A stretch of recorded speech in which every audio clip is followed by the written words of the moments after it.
Hi, folks. I'm here with Sam Fieldman, National Counsel to Wolf-PAC. Now, many of you have probably heard of Wolf-PAC if you've listened to the Young Turks or Secular Talk or the Humanist Report. We've talked about them quite a bit, but he is here to give us the breakdown specifically on how this one organization can save U.S. democracy. And I know that sounds hyperbolic, but their mission is absolutely ambitious and what we need in this country. So, Sam, thank you so much for coming on the program. Can you tell us a little bit about Wolf-PAC for those who are unfamiliar?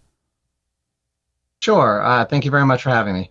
Wolf-PAC seeks to empower a mass movement to amend the U.S. Constitution, one that shatters the corrupting influence of money and restores a democratic republic that represents us all.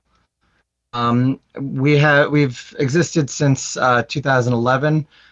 We started in the wake of Citizens United to address not only that case, but the precedent that came before it. There were other Supreme Court cases that dealt with the issue of money in politics as well, that really overturned what had been for a long time a pretty effective campaign finance system.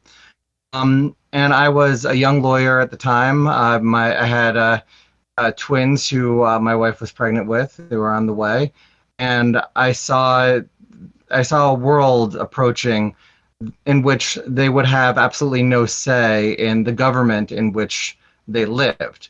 And I made a promise to my kids before they were born that I wouldn't let that happen, that I would make sure that they grew up in a world in which they had some say in how their government worked. And around that time, Cenk Uygur was I was a new viewer of the Young Turks at that time, and Cenk kept saying, I've got this plan, there's something coming, I've got this idea. Right at the same time, I was doing my own research, and I found that there is a method for amending the Constitution that does not require the assent of the national legislature. Those were actually the words that James Madison used when he described the way the amendment process should work. He said that the assent of the national legislature ought not to be required. And that method put into the Constitution by our founders is the Article 5 Convention.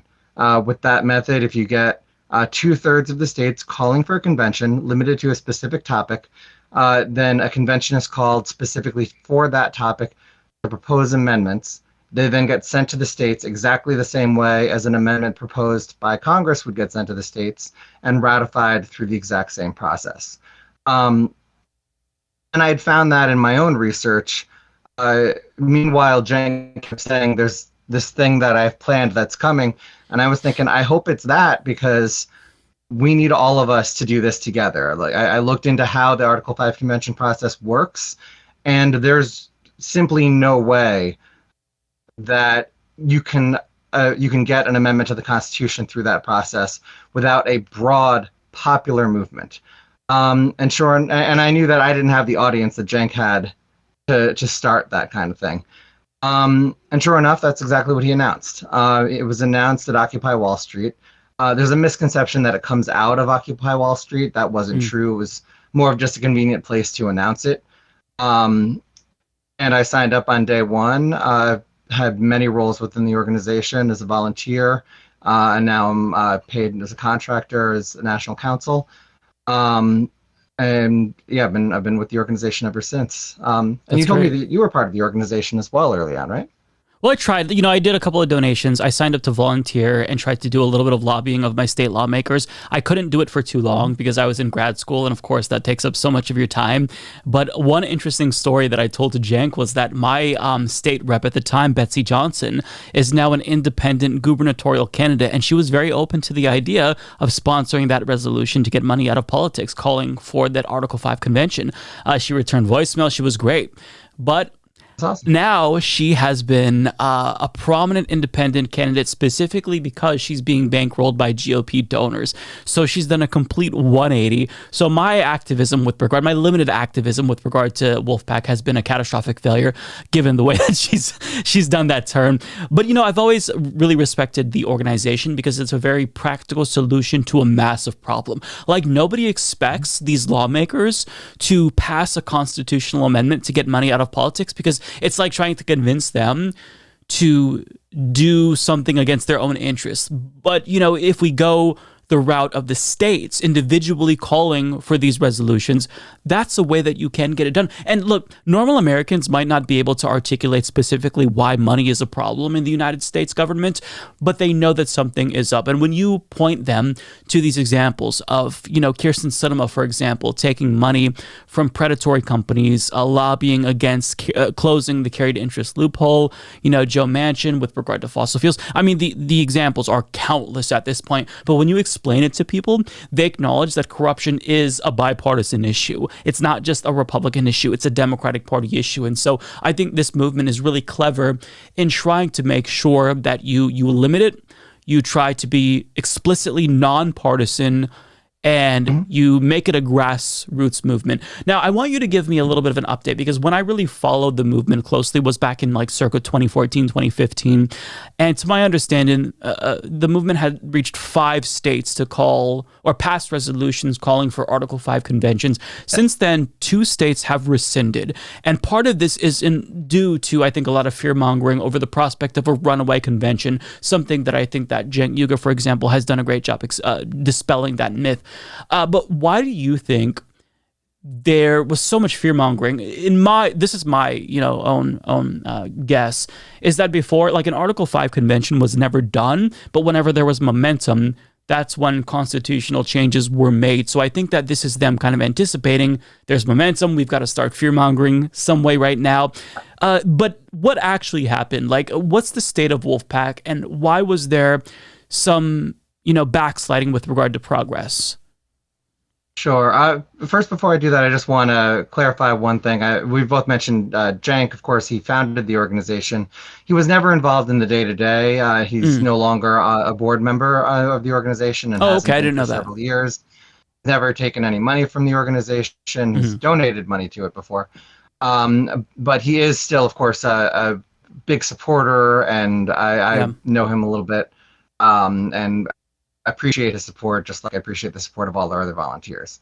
But I know that there are inaccurate views out there about that, and I did want to just clarify that. Okay, that's good to point out, because that's good to point out, because I didn't know that Cenk was ever on the board, but I just kind of viewed him as one of the people who helped get the ball rolling and a promoter for it, which I always really valued, because that platform is really crucial, I think, to getting the message out. But I'm sorry to interrupt you.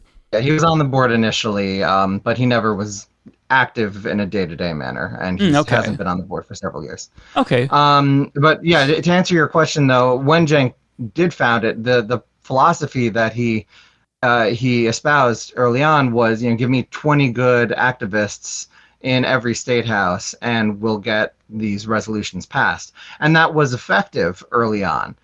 We had what we called the Mountain Army in Illinois. We had a cadre of kids in high school like Walker Green and Celia Ocasio, who did fantastic work in New Jersey and Westchester, and we had the lineup of people in California that were just going person after person after person testifying, and that was really effective early on. It stopped being effective when we started getting organized and well-funded opposition, and what we found was that at that point we kind of hit a wall. We had our first 5 states.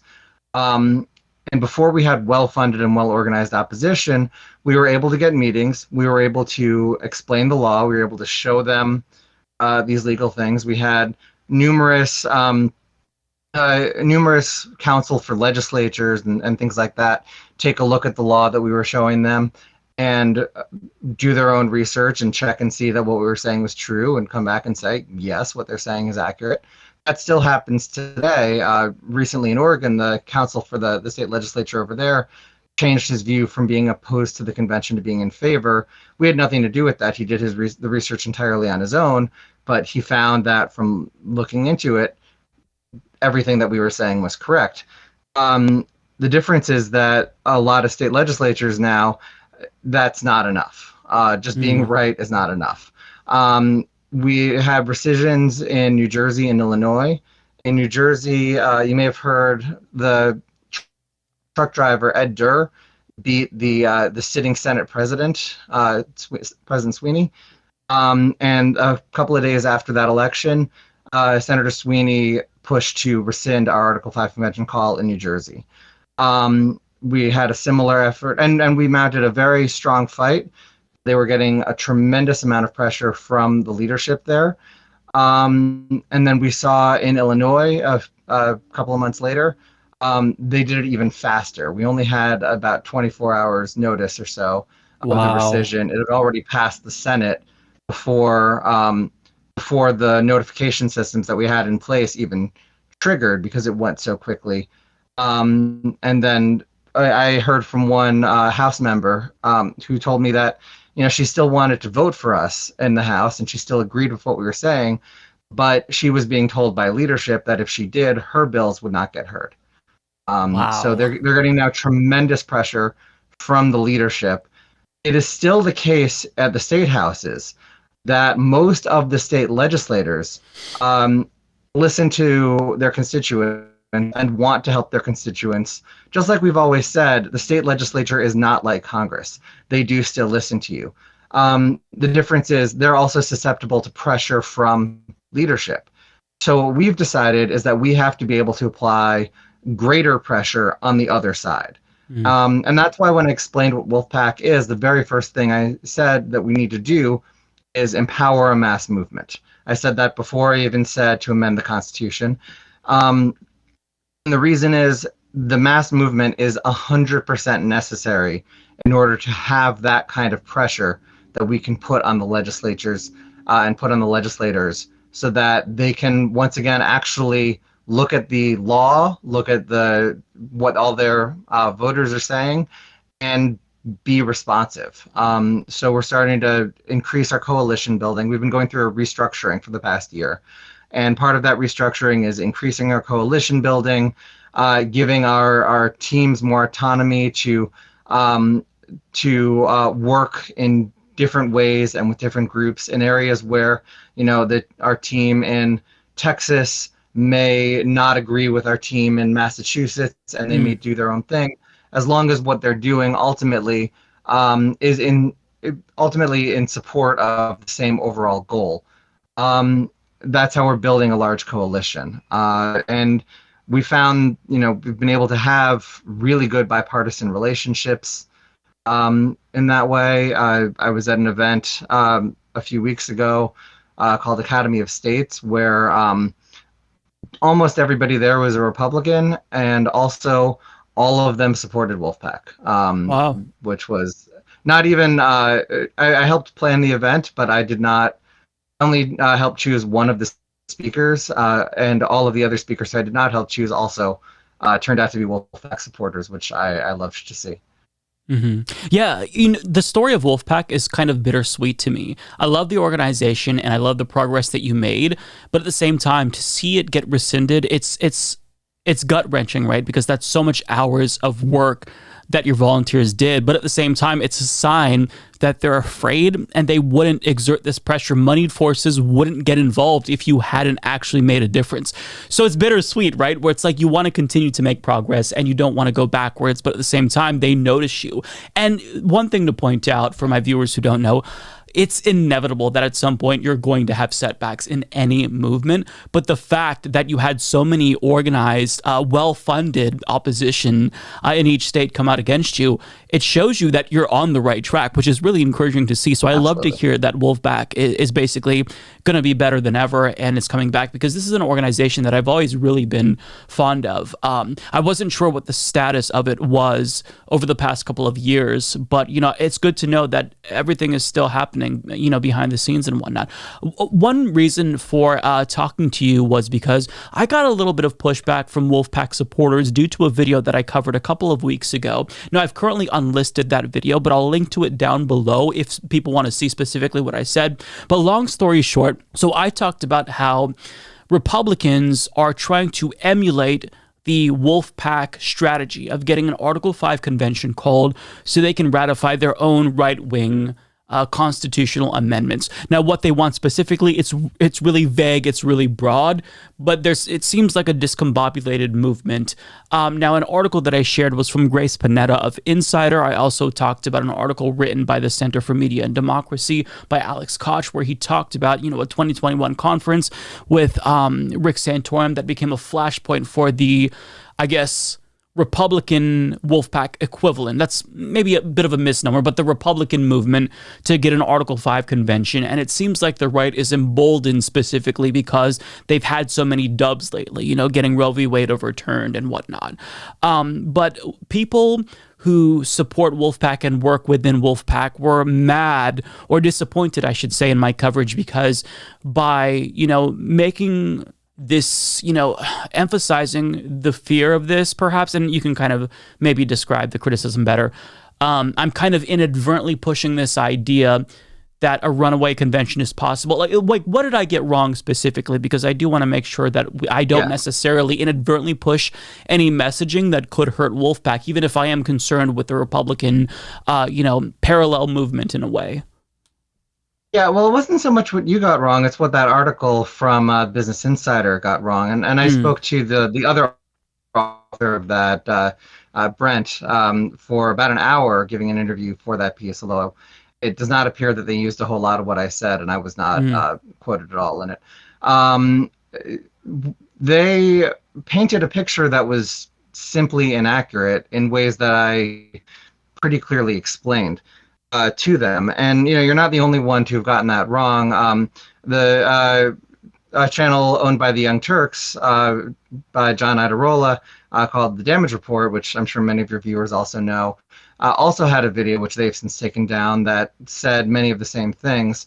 And I spoke to Jessica Burbank, who was in that video, about it, and we went through the article.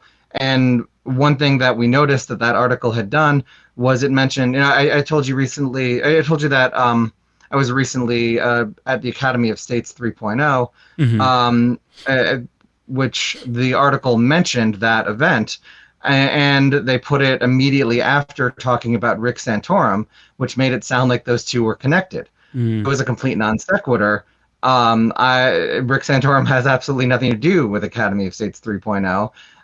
And by putting those two things together, which they did twice in the article, it made it sound like this is all part of the same movement. It made it sound like a big grand conspiracy. But the article, the way that Santorum's effort actually goes, and it's completely separate from all of the other groups, including groups that are filled with mostly Republicans. Basically, Mark Meckler founded an organization. It was founded around the same time as Wolf-PAC, I think a little bit after Wolf-PAC, but I'm not sure exactly when, called Convention of States. There's some confusion because the phrase Convention of States is also sometimes used as a generic way to refer to the Article 5 convention. I don't use that term specifically to avoid the confusion with his group.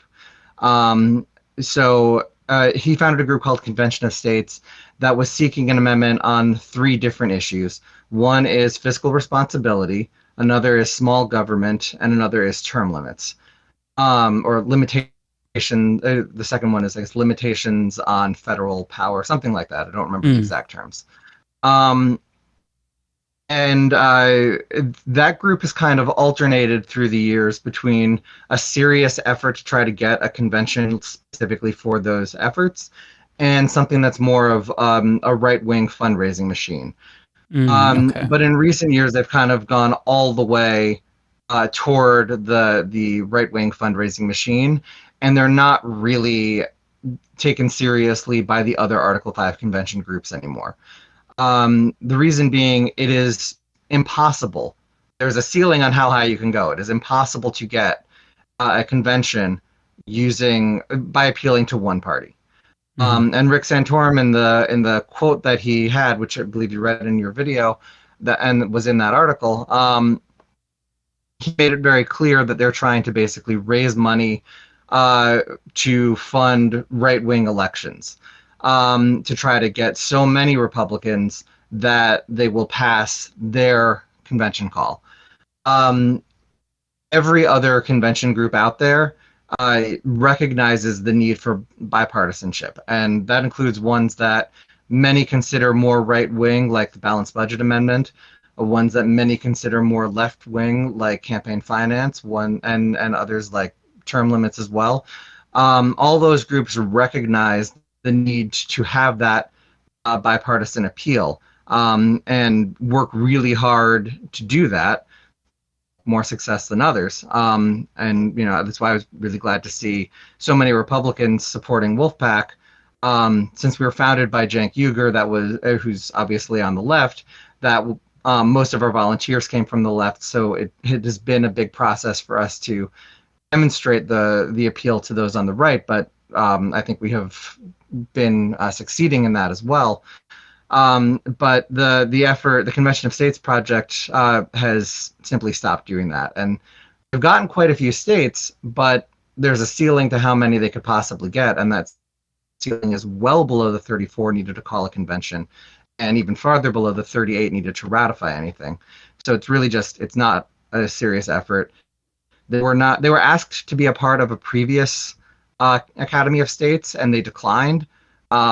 When pretty much every other Article 5 convention group, from no matter what their issue is, joined that effort to study the process, even if they disagreed on the goal for why they're using it. They were not even asked to join Academy of States 3.0. So the article made it seem like Rick Santorum and Convention of States was a major part of Academy of States 3.0. They weren't there. They weren't asked to be there. I was a featured speaker there. Every featured speaker there was a supporter of Wolf-PAC. So it was completely and utterly misleading. Yeah, it made it seem very nefarious. And that's why I covered the article, because I read it and was horrified. But to be honest, I had to read it actually a couple of times, because there was a lot that was there that seemed... It was a very convoluted article. Like I've covered stories by Grace Panetta before. I'm not familiar with the other author, and she's done great work.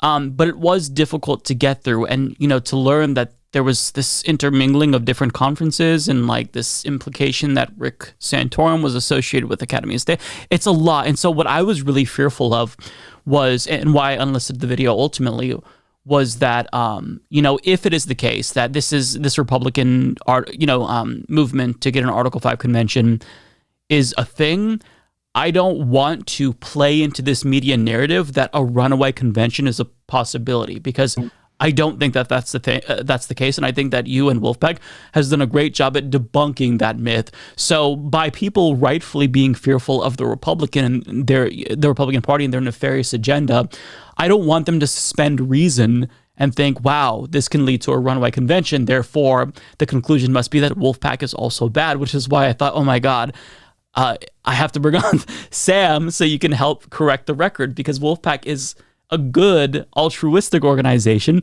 and it's literally not about partisanship, which is why I think that having the movement overall not necessarily be so, at least aesthetically, associated with the Young Turks is good, because it gives it that veneer that it's left-leaning, when this really is not left-leaning. And look, I'm a leftist, right? But the reason why this is nonpartisan is because this is beneficial to Republicans and Democrats, specifically their constituents, and getting money out of politics allows them to better represent all of their constituents. So with regard to the runaway convention, can you dispel that myth, just so that we kind of have something to point to? Because I know that this will come up again if Wolf-PAC gains momentum, but I just want like a video that I could share with people, a blurb from you explaining how that's not actually a thing with an Article 5 convention. It's very narrow in its scope, and that's the only way you can get it, approved. Sure. Literally every single scholar, every single one who has published a peer-reviewed article or the equivalent on this issue, has agreed 100% that there is no way that a new limited Article 5 convention call could possibly lead to an amendment on any other topic. When you see scholars quoted and op-eds written by people who say otherwise, check the source. It's always either an op-ed by a scholar who has some other expertise within constitutional law, or it's a political statement. There was testimony that has been printed in law journals, but it was political testimony and not a peer-reviewed article, and those things are very, very different. Yeah. Or a letter to Congress that was printed in a peer-reviewed law journal, which is not the same thing as an article. Every single article backs up that fundamental point that there is no way a new Article 5 convention call could possibly lead to an amendment on another topic. And the reason why we know this for sure is the convention process is incredibly distributed. There are a few protections specifically written into Article 5, but there's quite a few more protections that just come out of the structure of the Constitution because it gives it gives different roles to different entities. There is a role for the courts to play. There's a role for Congress to play. There's a role for the states to play. There's a role for the delegates to play. And I don't trust the courts, and I don't trust Congress, and I don't trust the states, and I don't trust the delegates. But I do trust the process that puts them all together and distributes that power among those different places. And one thing that makes that process extra secure is that should it break down, the possible result of one entity trying to run away and another entity failing to restrain them, and then this or that happens. In a worst case scenario like that, the result would not be an amendment on a topic that is not overwhelmingly popular and approved by the country. The result would be just nothing. My biggest fear out of a convention is not a bad amendment, it's no amendment. And that's why we need to work very hard to make sure that we have power. However, the same power that we need in order to get a convention, that's the same power we need in order to make a convention successful, and the same power we need in order to ratify what comes out of it. So that can only happen if it's popular. There was, James Madison is often misquoted here. He was involved in a lot of different types of conventions over the years. One that is almost always forgotten that he was involved in, and he was in favor of some and opposed to others for different reasons, and never because of a fear of the Article 5 convention process. If you break down his quotes, there's all kinds of different reasons. But one that's often forgotten, in 1930, I believe it was 1830 rather, there was an effort to amend the Constitution to allow states to nullify federal law. Madison knew that this was not a popular idea, and so he encouraged John C. Calhoun, who was behind the idea, to try to use the Article 5 convention process to get it, rather than just declaring the power to nullify state law. He said, you know, if you think this is a power that the states should have, there's a process in the Constitution for getting the states to insist that they must have this power, and that's the Article 5 convention process. After working behind the scenes, he got South Carolina to go ahead and try to use the Article 5 convention to seek nullification. And he did that even though he was opposed to nullification, because he knew that there is no way that an amendment can enter the Constitution through this process without being overwhelmingly popular. And indeed, he was right. Only 2 other states followed suit. One of them said that they agreed with South Carolina on the problems, but they didn't want nullification to be one of the solutions. And the other one was a little bit more vague overall. And the other states just completely ignored it. And the effort to amend the Constitution to allow nullification simply disappeared because it lacked the support. You can't get an amendment to the Constitution without overwhelming popular support. There's no loophole in there. Article 5 is not one. It's simply misinformation that we see when people are afraid of a tactic being successful. They often find it more convenient, rather than attacking the policy that they oppose, to attack the tactic. And that's what we're seeing here. And that's what we've seen in the history of Article 5 convention efforts that has led to this kind of misinformation becoming so commonplace that most people hear it from somebody who they trust. And that person heard it from somebody they trust, and that person heard it from somebody they trust. You heard it from a Business Insider article. The Business Insider article heard it from the head of the Center for Budget and Policy Priorities.